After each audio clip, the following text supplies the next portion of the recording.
Thank you. Wonderful. So, hi everybody, it's my pleasure to speak to you today on the subject of making change a success, the secrets of creating a normality that actually sticks. As David introduced, my name's Hannah. I work at the company Topdesk. Got a bit of a dual role really. I spend half of my time sort of doing external consultancy for Topdesk, so working with different organisations, helping them embrace new ways of working, helping roll out best practices, implement software. And then the other half of my time, I work internally at Topdesk as an agile coach.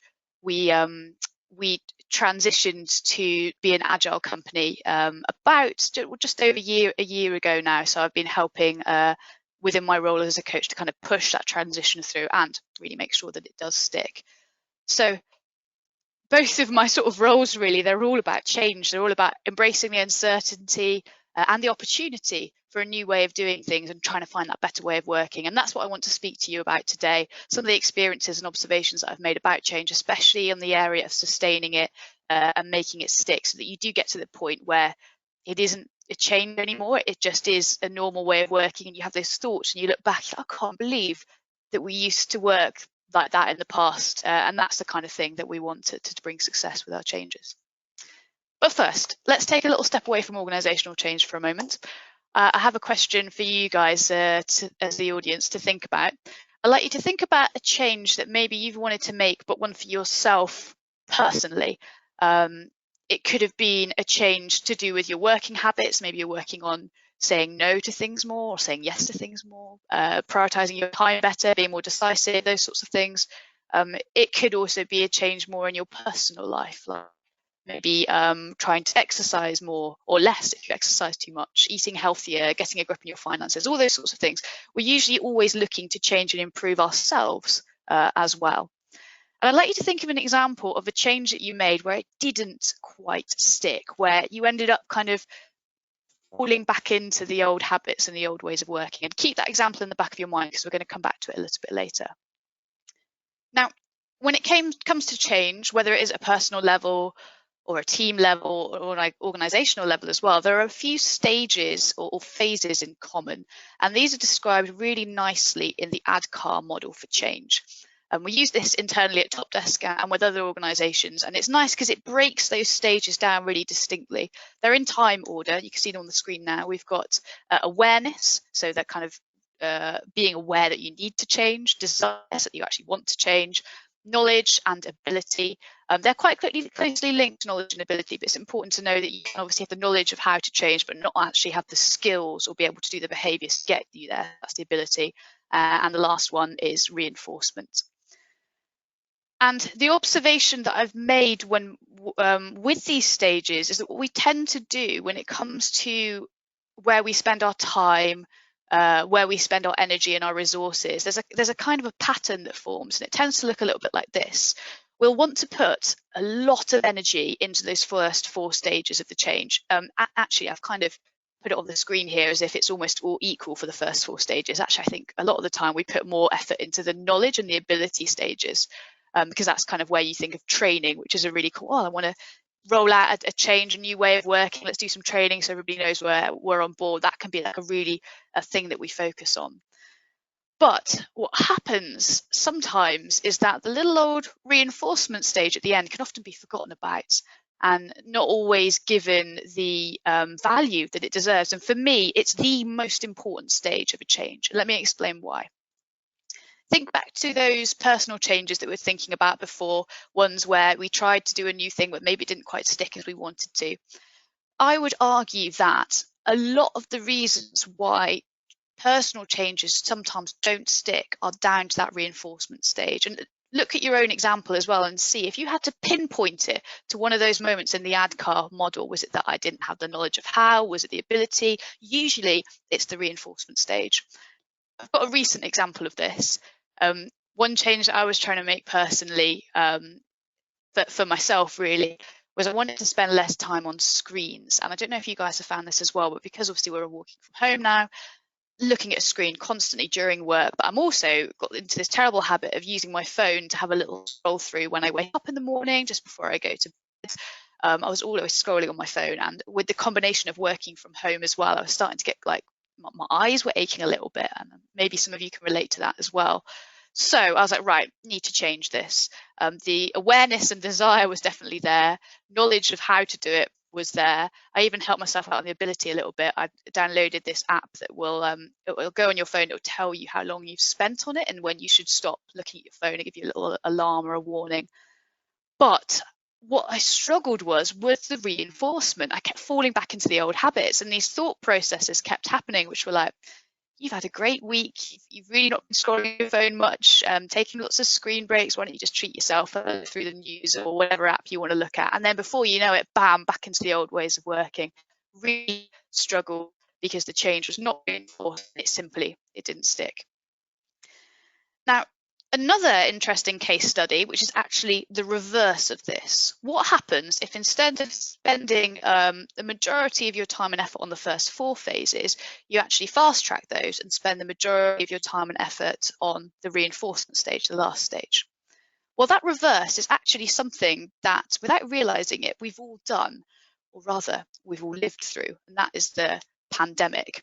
And it's really good to hear Beth and Sarah talking about examples of the pandemic influencing change as well, because we find exactly the same thing. We did a survey at Top Desk the latter end of last year, and we asked 500 different organisations how their ways of working had changed since COVID hit the world. And it wasn't really any shockers on this. There was 94% of organisations said there had been drastic changes in their day-to-day working. And what was interesting as well is that almost 3/4 of companies said that they're now able to work completely effectively remotely. And that would have been absolutely unheard of pre-pandemic. There's a lovely quote actually that came from the results as well.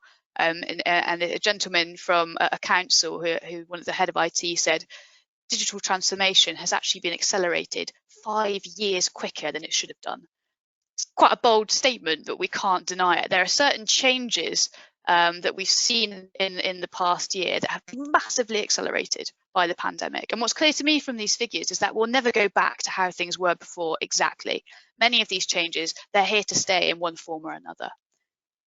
There's a lot of reasons for this, and I don't necessarily want to simplify what is a really complicated scenario in a really difficult year, but I do believe that a very compelling reason why some of these changes are here to stay is because we flipped that traditional approach from ADKAR. Instead of kind of putting a lot of focus on the first 3 models, the pandemic's kind of fast-tracked us straight into the reinforcement stage, and we've essentially found ourselves without much choice in the last stage of ADKAR on a scale that's not been seen before in many years. And the result is that, as people have said, we're not going to go back to the old ways of working as they were before. Our offices were going to change, maybe the size, maybe we won't grow our office space as much, our approach to virtual collaboration, our approach to hygiene, our approach to managing teams remotely, it's all changed. And although there will be a new normal, it won't be the same normal that there was before. Now, this is definitely not an advert on how to do change. I think we can all agree that fast tracking the first 4 stages was incredibly uncomfortable and not applicable to every single situation in real life, of course. But for me, this really highlights how important reinforcement stage is to making a new normal so that it doesn't feel like a change anymore. So you get that moment, you're like, why did we work that way before? Why did I commute an hour and a half to the office every single day? That's that kind of feeling that the reinforcement stage can bring. So what can we learn from this? What can you and I take from this into our own organizations and adopt so that when we embark on a change, it's going to stay, it's going to stick, and eventually it will end up becoming its own new normal? Well, I'd like to share with you now my top 3 tips for the reinforcement stage of a change. Top tip number 1. Don't drop the ball after go live. Now, I put go live in little quotes there because sometimes the go live of rolling out a change or a new way of working can be a little bit tricky to define. Essentially, it's the moment you start working with the change for real. So if you're rolling out a new methodology or a new process, it's the day that you start working on it, or if you've restructured a team, the day that team starts working together. It's really tempting at that point to kind of keep an eye on it for a week or so. Yep, everything's ticking along, and then move on to the next project because we're always looking to improve and change. Let's move on to the next thing. The problem is, though, that a lot of the reinforcement needs to happen after that go live. It needs to be the time and investment that you make after that initial rolling out to make sure it sticks. So in order to not drop the ball, what we recommend to do if you can is to actually dedicate a team or assemble a group of people whose role and whose job it is to focus on that reinforcement phase and to focus on that post go live. Because if it's not someone's job, even with the best will in the world, it just gets forgotten about and you'll move on to the next best thing. So yeah, have some people or a team of people whose role is to really focus on the aftercare of the go live. Top tip number 2, invest in coaching over training. We talked very briefly at the start about the importance of training to work to raise the knowledge and the ability so that someone can embark on a new way of working, of course. And if you do thorough training programs, research shows that you can increase your productivity of the change you're trying to roll out by 20%, which is pretty damn good. But coaching as well as training will lead to an increase in the productivity of that change by 88%. So that's a massive jump. 20 training alone, 88% training and coaching. And by coaching, we're talking about being incredibly people focused and coming into those moments again after the go live, including things like helping people continually practice and improve, working with individuals, but also teams to get their feedback. So, okay, we started doing this for a couple of weeks now, maybe a couple of months. How is it going? What works? What doesn't work? What are the little sticking points that you have? Can we adjust something? Can we change something? Or I can see we're kind of falling into a little bit of a bad habit again here, guys. Come on, let's have another session. Let's figure out why. How can we support each other using data, using analysis, and working with those people to kind of keep it going? And that coaching really will be the secret, I feel, to helping people embrace the change. It's a very long-term thing that you can do to commit to make sure that change sticks as much as possible. And final top tip, rewards and celebrations. It goes without saying really that rewards and celebrations are important, but I'd like to have a think about when you do your rewards and celebrations when rolling out a change. An example of this, one of the best practice methodologies that I consult at with other organisations is KCS, which is a knowledge management best practice. It's a very different way of working to what people are used to. And we do have a celebration at the sort of go live of the new way of working. What we also do is we keep an eye out for a really key metric.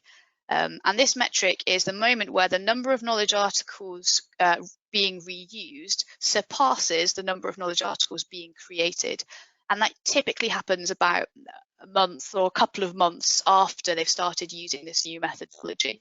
And it's an amazing moment because it really signals that the behaviour change has happened. And it also shows that you're now getting an efficiency that you didn't have before, which is also great. But that's actually a bigger celebration for us than the original go live, because it's really kind of celebrating the behaviour change. Being well done, you've actually done it, because at the point that you do go live, you might not have actually achieved the change at all yet. So it's kind of looking for those success metrics that really prove those behaviour changes.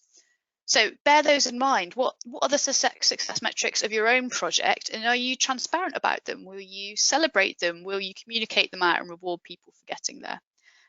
Because it's important to note actually as well, if you don't reward these, what can happen is people will seek the reward elsewhere. And this on the screen is a really nice thing called The Habit Cycle by James Clear, who wrote a great book called Atomic Habits, by the way, worth checking out. And there is a reward that you get from not following a change, from kind of breaking into the old habit cycle, because we're kind of hardwired to get there. So unless we do reward the behaviour changes, people can all too easy just slip into the old ways of working, which we want to avoid if possible. So summary and take-home message. We've had a look at ADKAR. I think it's a really good model for breaking down the stages of change, but I strongly believe that the reinforcement phase often doesn't have the attention and value it deserves. My 3 top tips for really sustaining and making your change stick: don't drop the ball after the initial go live, implement coaching if you can above training, and make sure you reward the behaviour changes throughout the change, not just at the go live.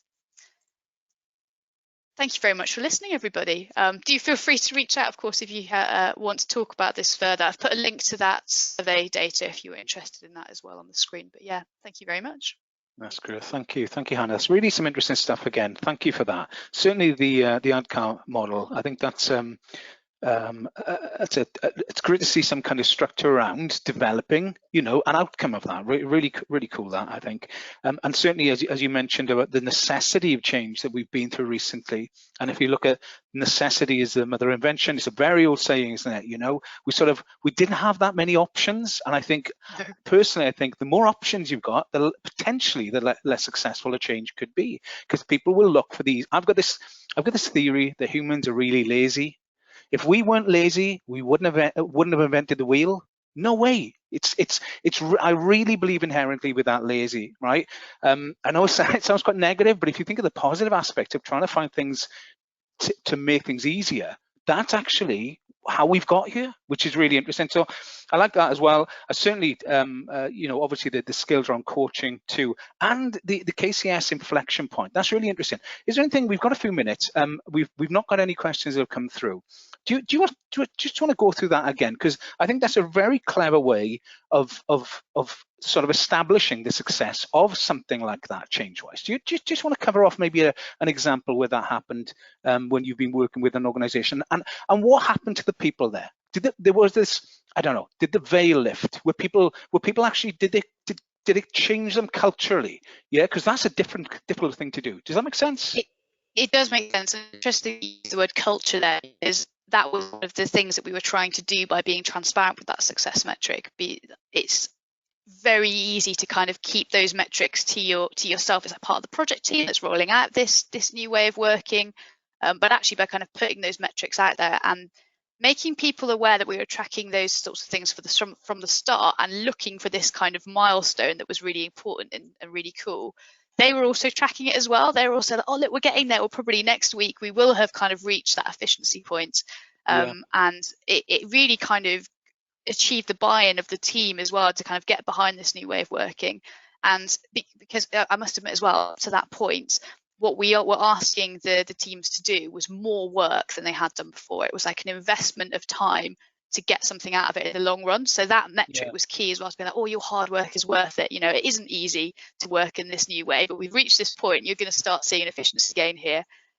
So yeah, it was a really nice thing to do. And that's interesting, because I was hoping, right, that that move, because you've transparently tracked it. You've defined, controlled, measured, so you know what you're measuring to get as an output, as a desired outcome.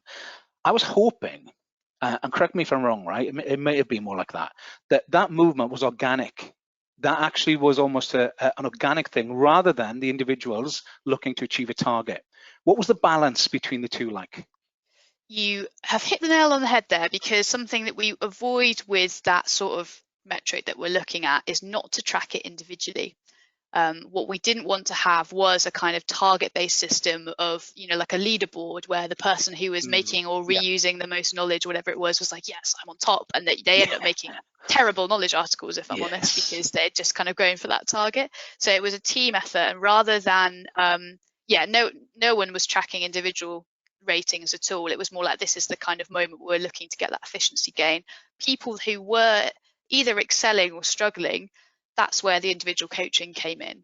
And that's where you kind of work with people on a one-to-one. It's like, oh, I'm finding this really tough. I can't really fit this in. And you kind of try and help them. Why is this? What can we do to help you? Can we kind of release something somewhere else?